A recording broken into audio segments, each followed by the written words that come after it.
Belfast Whisky Week. How you doing? Are you well? Are you keeping grand in lockdown? My name's Adam Loughlin. I've been doing stand-up comedy in Belfast now for about 18 years, and that is why you've never heard of me. I've kind of let myself go a little bit during lockdown. I put a wee bit of weight on and got a big massive beard. I kind of resemble Tom Hanks's character in Castaway if the island he landed on had a fully catered buffet. I'm not surprised I'm not going to get a bit of gout, to be honest with you. Rich man's disease, they called it back in 1800s. That's the one you want. You want gout. That's what the one. That's gout's the one you want. But yeah, no, happy days for ladies. So obviously you're all sitting on the gaff. We're going to entertain you now for the next couple of minutes. Well, as a stand-up comedian, it's very, very difficult. We don't have a crowd these days, as you can see in the reflection in the mirror in the background. You'll probably see other comedians in the background drinking Lucasade and writing in their notepads. It's a great profession, being a stand-up comedian. I remember when I first told my mum about being a stand-up comedian, she turned around to me and she said, "Well, what are you going to do with it, Adam?" And I went, I don't know. I could pitch ideas for TV shows and stuff like that. And she said, "Well, go, quick, pitch me an idea for a TV show." And I went, "Right, okay. I've got an idea for a TV show. It's called Who Do You Think You Are?" Right? Bear with me with this one. So, the idea of the show is, right, you get a guy with amnesia, right? and you're sitting down, and you go to him, "Who do you think you are?" And he's got 3 guesses to get it, okay? And after 3 guesses, if he doesn't get it, then you reveal who he is, and you go, "Okay, now you get to know who you are. You're actually a man that was involved in a car accident, and your entire family was killed. You were the sole survivor of the accident, but unfortunately, you lost your memory." And he'd be sitting there going, "Really?" And you go, "No, actually, you're a nationally exposed paedophile that went to prison, and then your cell, one of your cellmates took a drill bit to the back of your head. You survived, but you lost your memory." And he'd be like, "Really?" And you're like, "No, we're only joking. It's the first one." I also have this thing where I like to write episodes of my favorite TV programs.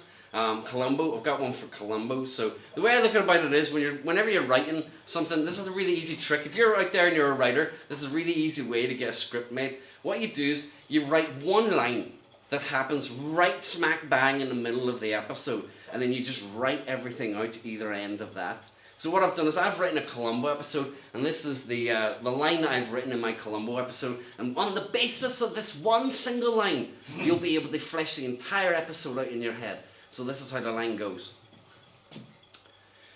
"Now come on, all attendants, you didn't come all the way down here just to talk about my lunch." It's a callback. Keep your eye open for it later on. And so what I also want to do as well, as a stand-up comedian, whenever you see people in performing, or people are kind of doing crowd work, sometimes you always kind of either you get a bit jealous of them because they're really working the crowd well, or you kind of get a bit, "Oh, I could do that. I'm much better than that." And I get this whenever I go to mass. And I see a priest, and the priest that the St. Bridget's in Derry, where I go to mass every Christmas, I give 45 minutes of my year to God. That's all he's getting. So what it is, we have a very charismatic kind of priest, and I watch him and I go, "God, I'd love to be a priest. I'd probably be riding rings around me or something like that. You know what I mean? I'd be a good priest, like." So what I've done is I've written some readings from a Bible as an audition to be a priest. I think that's how you do. You audition to be a priest, isn't it? It's like you go into the Lourdes and you do a monologue in front of the Pope or something like that.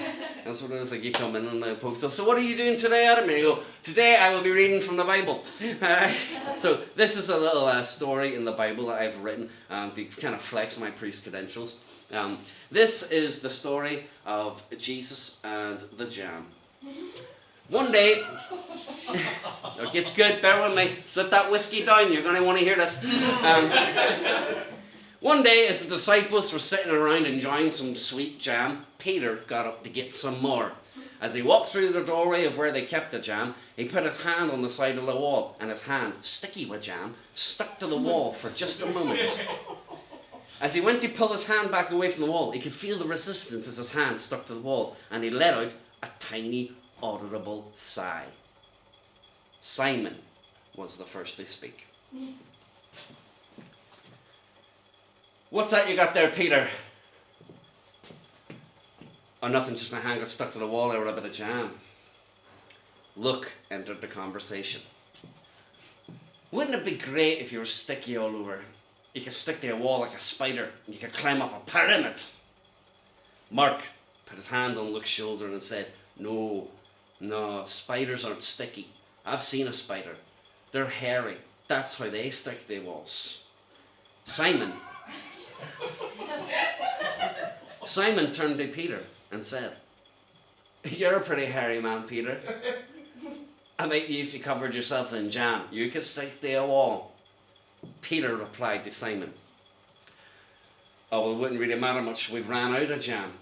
It was at that moment that Jesus entered the room, and a great hush fell amongst the disciples as they realized they hadn't left any jam for Jesus. Ooh, I can't wait to have some jam, said Jesus. As he rubbed his hands greedily. But the disciples turned their backs to him to hide their jammy hands and jammy faces. Why is everybody being so weird? Asked Jesus, but the disciples remained silent. Jesus walked across the room and through the doorway to where they kept the jam, and the disciples began to panic. I didn't have any jam. Did you have some jam? I didn't need all the jam. I only had a wee bit of jam. Okay, lads, we all had some jam. Their panic whispers were interrupted after a few moments by Jesus walking back into the room, holding above his head the largest jar of jam you've ever seen in your life. He put it right down in the middle of the room, turned to his disciples and said,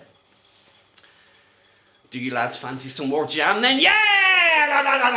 And they all had jam. True story. Now, as you can see, for me, looking at me, you probably go, there's a man that likes his carbs.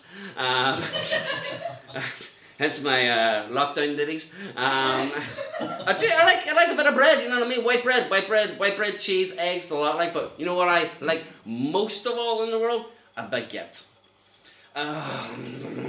Baguettes. I like a baguette. I like a soft baguette. When they opened Greg's, when Greg started appearing around the place, I lost my mind because I was like, oh, this is really soft baguette, and I like a nice soft. Sometimes if I see someone and they're just having like a Greg's, I'll walk up to them and just be like, do you mind if I'm not going to take it out of the packet, like can I give that just a little squeeze? I just want to give this baguette a little squeeze, and if they oblige, I'll give it a wee grope, and I'll be like, it's a really soft baguette. And one day when I did this, the guy leapt up from behind the table and went, Now come on, Lieutenant, you didn't come all the way down here just to talk about my lunch. A callback should have got a bit more there. That's the whole bit's hinging on that callback. So what I'm going to do for you here is, this is a Columbo episode that I have written. And so we'll go from that line. Now come on, Lieutenant, you didn't come all the way down here just to talk about my lunch. Oh, that's right, sir. That's right, sir. I just wanted to come down here today and talk to you about the day your wife died. You see, sir, you said that you and your wife had lunch at 2. Well, you see, sir, I've been to that restaurant and I've had all the baguettes. I've had the white baguettes, the brown baguettes, with seeds, without seeds. It doesn't really matter. But you know what I noticed about those baguettes, sir? Hard. Every last one of those baguettes was hard. And what I can't figure out, sir, is how a man that enjoys a nice, soft Greg's baguette can enjoy a meal like that. And then, obviously, the villain in this Columbo episode, who's Robert Culp, he would go, Lieutenant, me and my wife, you said it yourself, we had lunch at 2. Monzelli brings a fresh batch of baguettes out around about that time. And you can't get a baguette more soft and malleable than a fresh baguette. Oh, that's right, sir. I completely forgot. It's a very, very soft baguette, a fresh baguette. And then obviously Robert Culp would be like, Nah, listen here, Lieutenant, I've had enough about you coming around here, asking me all sorts of baseless questions, squeezing my baguettes. I'm an airtight alibi for the day my wife died, and I'd appreciate it if you'd leave me alone. And then Columbo's, Oh, that's right, sir, I'm sorry. And then just as Columbo goes to walk out the door, hanging just by the doorway, in a little frame, is a picture of a yacht. A little picture of a yacht. And Columbo would turn and go, That's a beautiful looking yacht, sir. Yes, Lieutenant. Me and my father made that yacht when we were 5. Oh, when you were 5, sir, or when your father was 5? Well, Lieutenant, when my father turned 5, he started making the yacht, and then when I was born and I turned 5, I continued making the yacht with him. Oh, sir, your wife must have loved that. Yes, Lieutenant, my wife was quite fond of the yacht. Unfortunately, it was destroyed the day she died. That's right, sir. It was a tragic accident what happened that day. Well, you see, sir, there's just a few things that I wanted to come down here to talk to you today about it. You see, you have a new yacht, is that correct? Yes, Lieutenant, I have a new yacht. It's just down by the bay. That's right, sir. I was down there earlier today, and might I say, it's a beautiful yacht. The captain was very accommodating, and he let me have a look. But something stood out to me, sir, about that yacht. It's the name you gave the yacht. Baguette. You see, you called the yacht Baguette. It's the same name as this yacht in the picture, and the same name as that yacht down by the bay. You see, what I can't figure out, sir, is if this is a new yacht, why wouldn't you just give it a different name? Like Baguette 2, Mrs. Baguette, Spaghetti Baguette, I could go on. Well, you see, sir, it's not a new yacht. It's a replacement yacht. You knew your yacht would be destroyed that day. You knew your wife would be out on the bay that day in your yacht, sir. And, sir, you filled it full of gas. And you rigged it to blow. And that was your plan. And then, obviously, Robert Culp's all, oh, come on now, Lieutenant. This is absolutely ridiculous. I can't believe why it is that you're telling me this. Well, you see, sir, witnesses in the restaurant say they saw you and your wife eat a baguette each. And then she left. No, sir. You ate both baguettes. You ate the first baguette as yourself, went out, got changed into your wife's clothes, came back in, ate the second baguette, and then you left. All the while, sir, your wife was already dead out on that yacht ready to blow. And that was your plan. You see, sir, there had to be a baguette. There had to be the baguettes. It's all, oh, come on, Lieutenant, this is absolutely ridiculous. You have no proof at all. Well, you see, sir, when we recovered your wife's dismembered stomach from the bottom of the bay, you know what we found? Nothing. No baguette. Well, Lieutenant, maybe a small fish or krill ate the contents of my wife's dismembered stomach. And that's why there's no baguette. Well, you see, sir, we trawled the entire West Coast Ocean. And we emptied it of every fish, mammal, and creature we could find. We did an autopsy on every single last one. And you know what we found in their stomachs? I have it here somewhere. We found plants.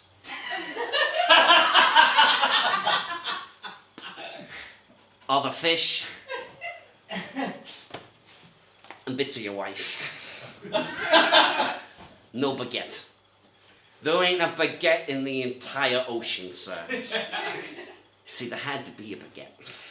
And then I love it, that's whenever they, get them in their corner, and then the guys just give up and they go, all right, Lieutenant, it's very clever. Will you be taking me downtown? No, I'll have an officer come and do that. Officer Stoltz. And then the guy comes in and goes, yeah, Lieutenant. And he's like, take this man away. I go, okay, Lieutenant. Oh, yeah, that's right, Lieutenant. Before I forget, there's a guy downstairs. I think they're about to tow your car.